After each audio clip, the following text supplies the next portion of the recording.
Welcome to another episode, everyone.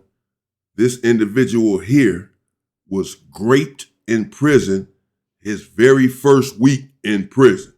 Two individuals approached him inside of his cell with weapons.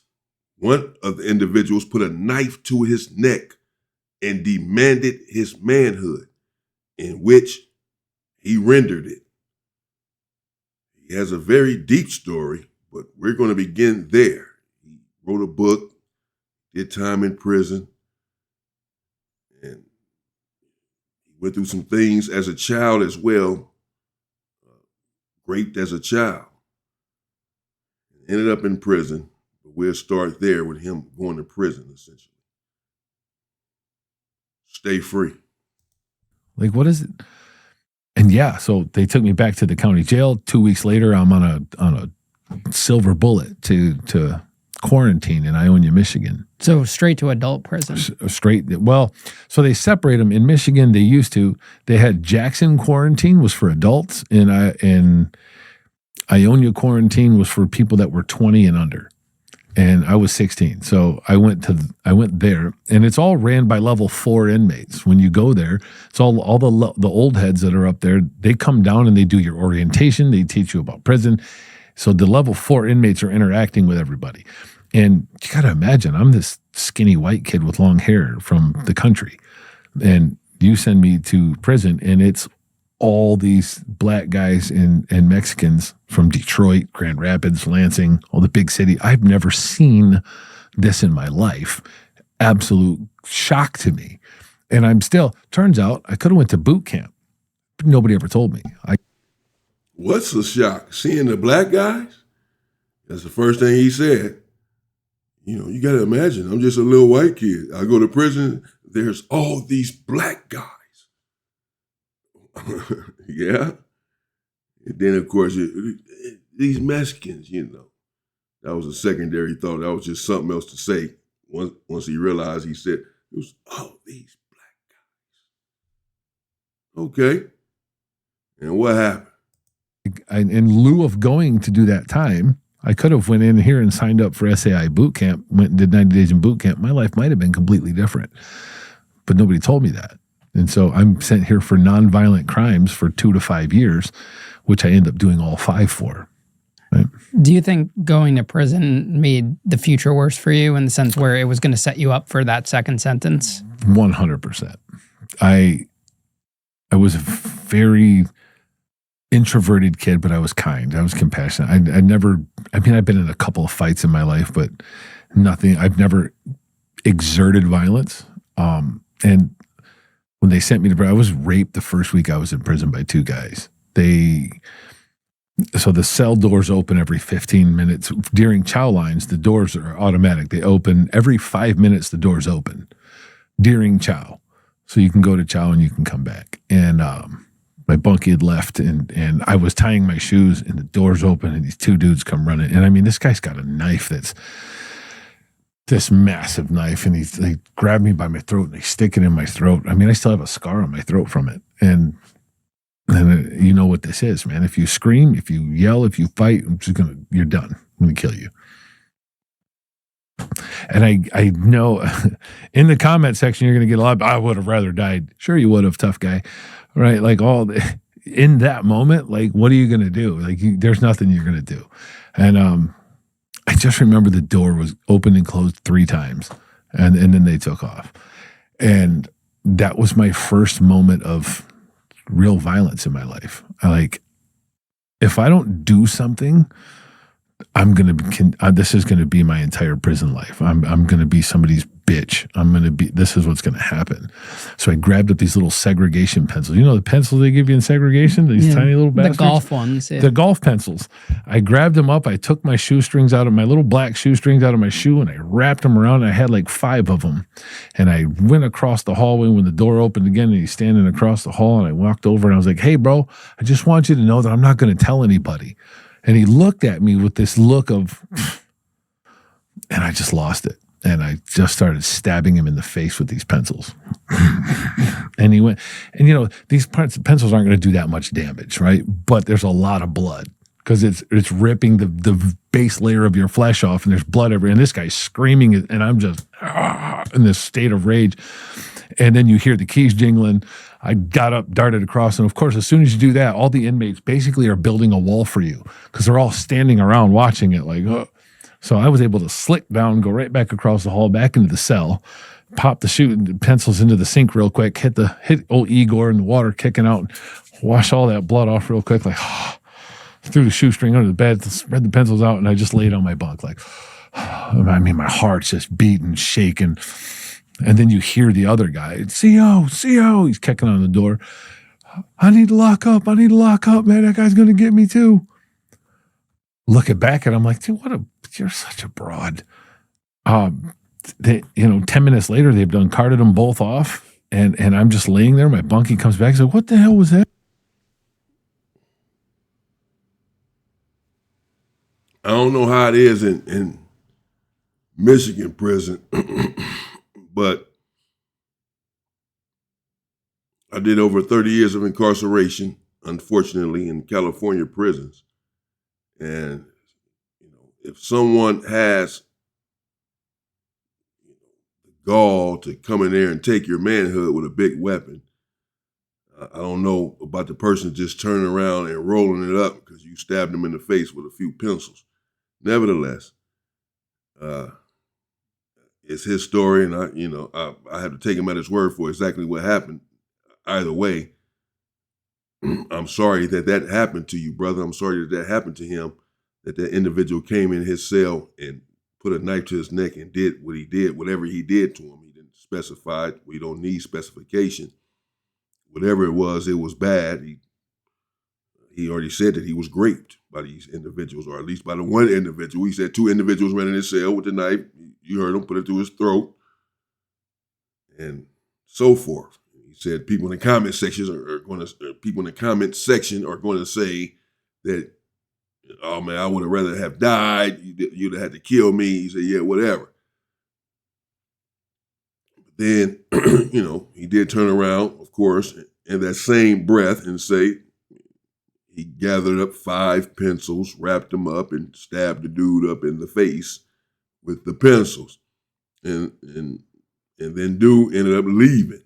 The dude that he stabbed up, that graped him with a big weapon to his throat, after he stabbed him in the face with a few pencils, he got so scared that he left. This is the individual that ended up getting your manhood. I don't know, but I mean, you let me know in the comments.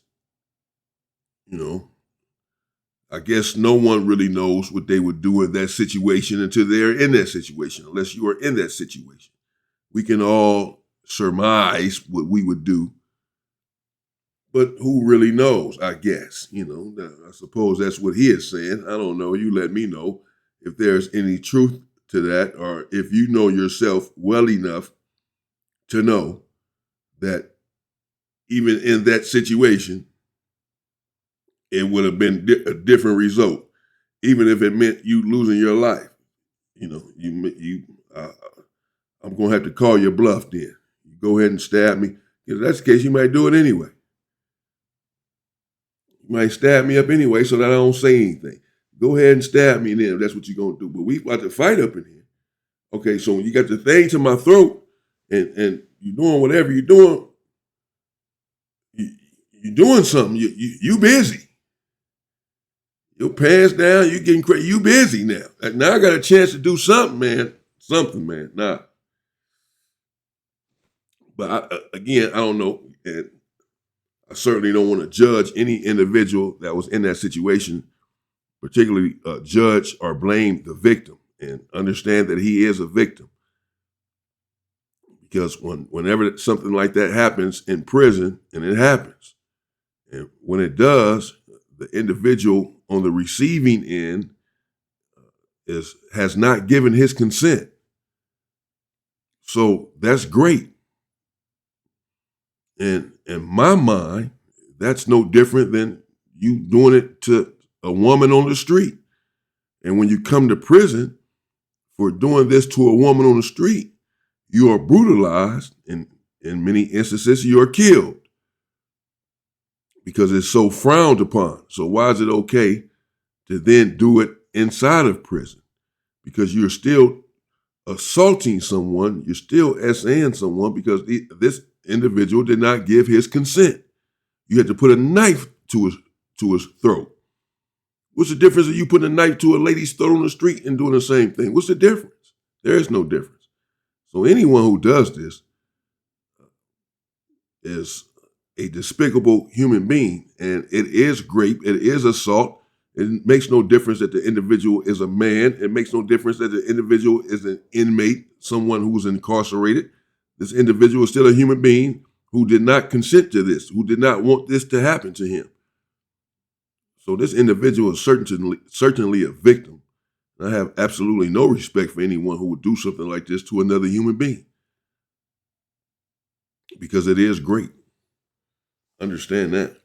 And I don't respect it at all. So certainly not judging this individual. Shout out to him. I'm glad you survived that, brother. And I hate that happened to you, man. That's bad. That's emotional. That happened to that man. No one deserves that, bro. How would you feel if it was your brother? You know. Shout out to Ian Bick. This is his channel, Ian Bick. Locked In with Ian Bick. And the title is How I Survived 15 Plus Years in Michigan State Prisons. That's this individual here. Let's continue with his story a little bit or see what else happened. He said it, so we left off, so I started running my mouth with the dude, then rolled it up. He hit him in the face with some pencils. After the dude then did what he did to him, he got him back, hit him in the face with some pencils. Now the dude then rolled it up. He thought he was about to get locked up or go to the hole for this. But he survived. They didn't come and get him. But now dude is gone. Let's see what happens since then. None of your business. Just mind your business. And I'm still reeling from, like, you guys just violated me in the worst way for 15 minutes. And then this happens and my brain is just all over the place. My heart's beating. And now I know I'm screwed. They're going to come and they're going to give me a new case. And I'm just laying there just, and they never came back. And then count time passes, lights out. And I'm just laying there all night. Like, I just know it. And they never came back. What do you think 10-year-old Sonny would have thought of you in that moment when you became someone that, you weren't raised that way? That's not who you are at heart. I think that little boy would have been proud, right? Like, that's the first time I ever stood up for myself in my life. Instead of I lived my life in fear as a child, most of it because I was afraid that somebody's going to get in trouble or it was never about me or my pain or what I'm going through or my trauma. I was always worried about somebody else getting in trouble, my family falling apart or my family breaking. And I'd always just been a carpet and just accepted the trauma and the pain that I'd been through in my life. And I think that 10-year-old little boy would have been proud that you finally stood up for yourself and did something, right? Where was your mom throughout that first sentence? She left. Her and her boyfriend moved to.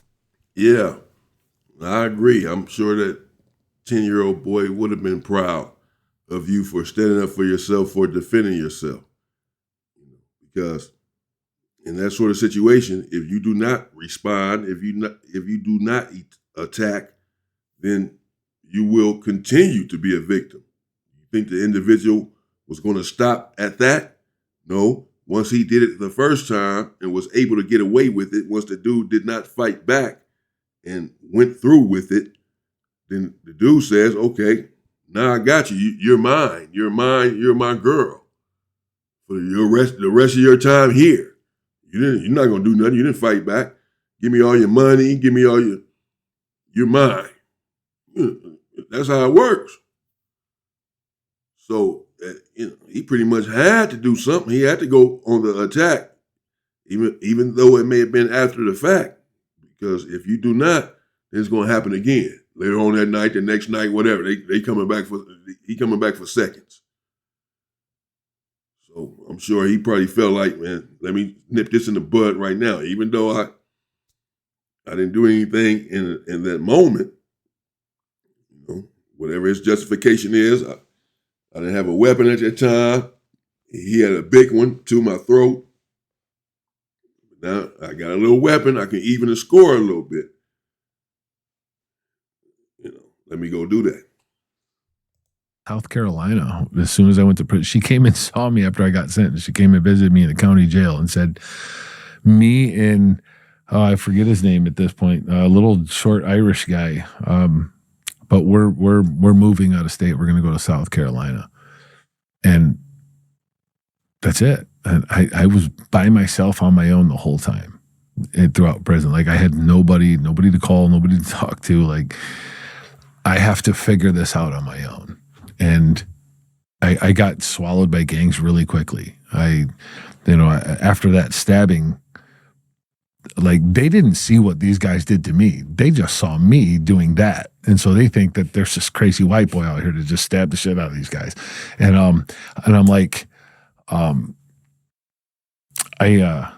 soon as we went to the next facility, we were on the bus. The guy that I'm riding with, his name's Lalo.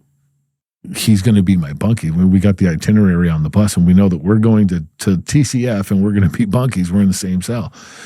And he was in this gang, and he was the one that introduced me to them. And they're like, yeah, man, we could always use a down-ass soldier to be in the gang.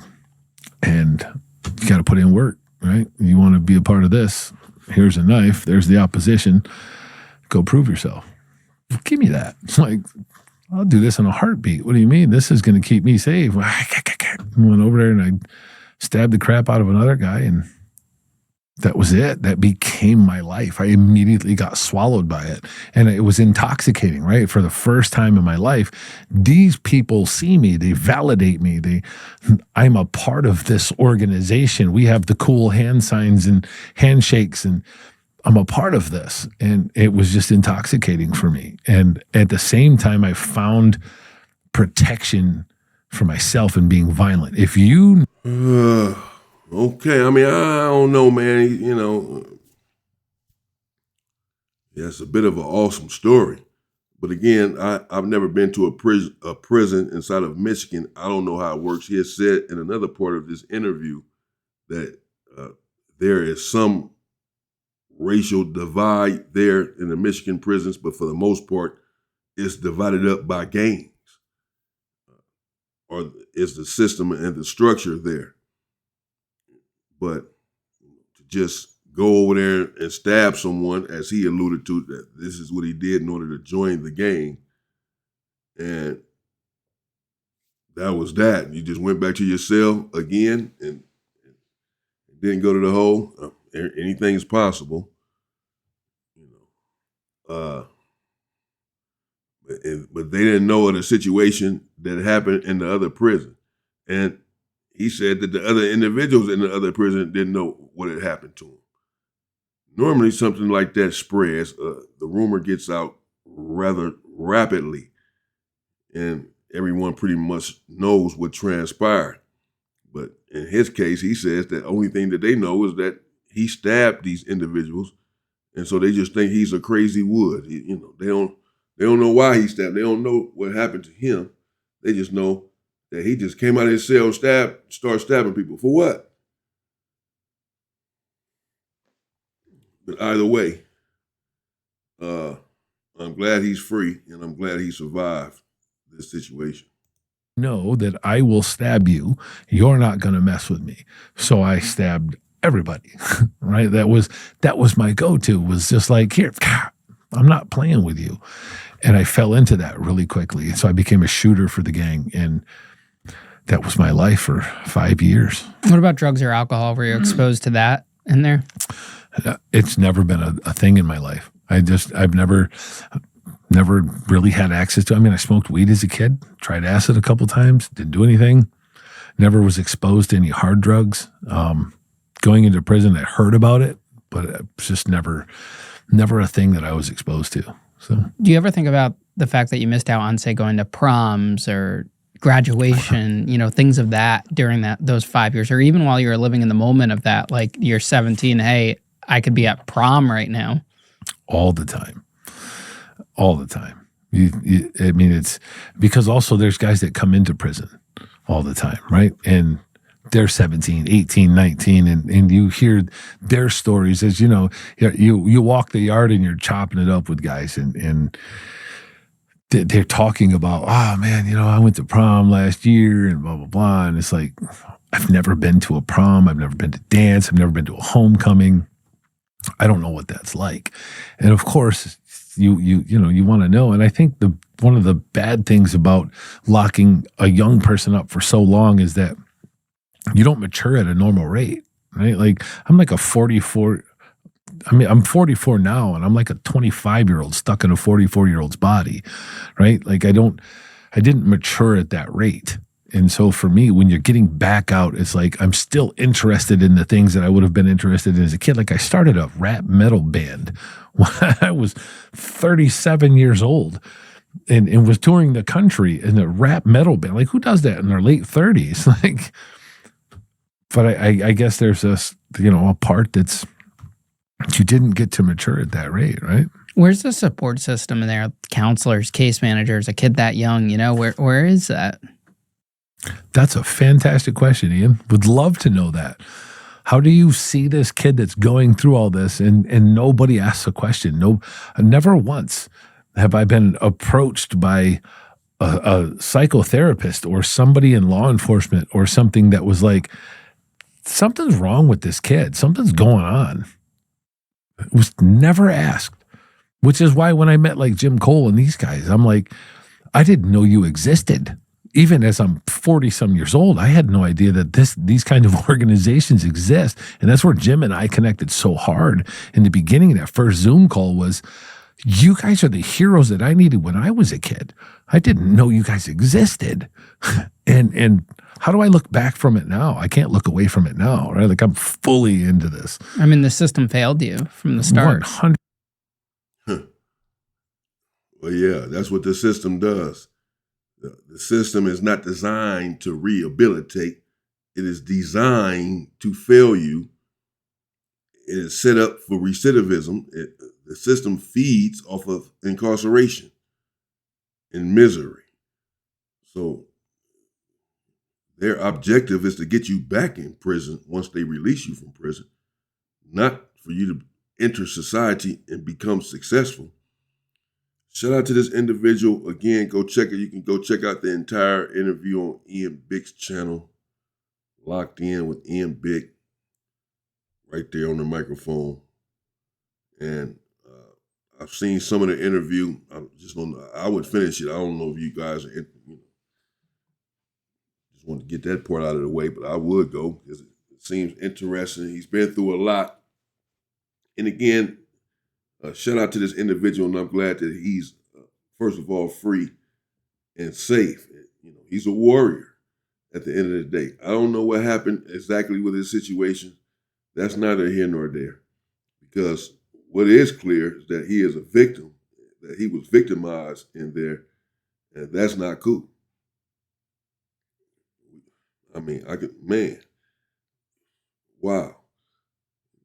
Can a man live? Let the man be what he wants to be, who he wants to be. He doesn't want to go that way. You gonna make the man do something like that? He has to live with that for the rest of his life. It's just really unbelievable and unacceptable. And these predators, that's what they are. They need to be dealt with, in prison or not. If you do this to an individual in prison, this needs to be frowned upon in the same way that an individual who comes into prison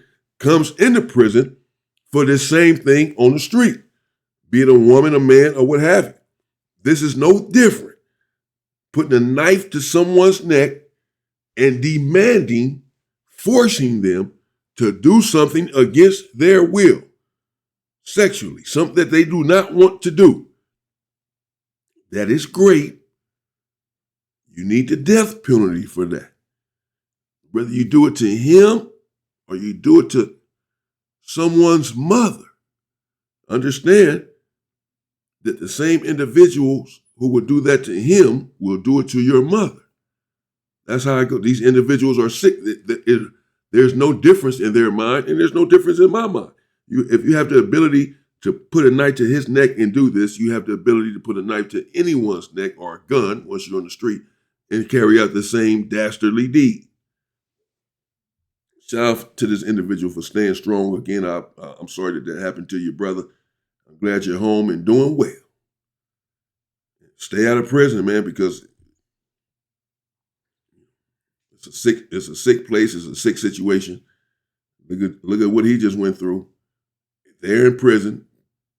People running into his cell, putting massive knives to his neck and demanding, that he gives up what is most sacred to him, his manhood. That can happen to anyone. And yeah, you might fight to the death. Oftentimes that's what you would end up having to do. He said he wasn't going to do that. But he ended up getting the dude back. I don't know. It's all crazy, man. You got to just stay out of there. And then we don't have to worry about it. Everyone stay free. Let me know what you think in the comments. Stay safe and stay free, people.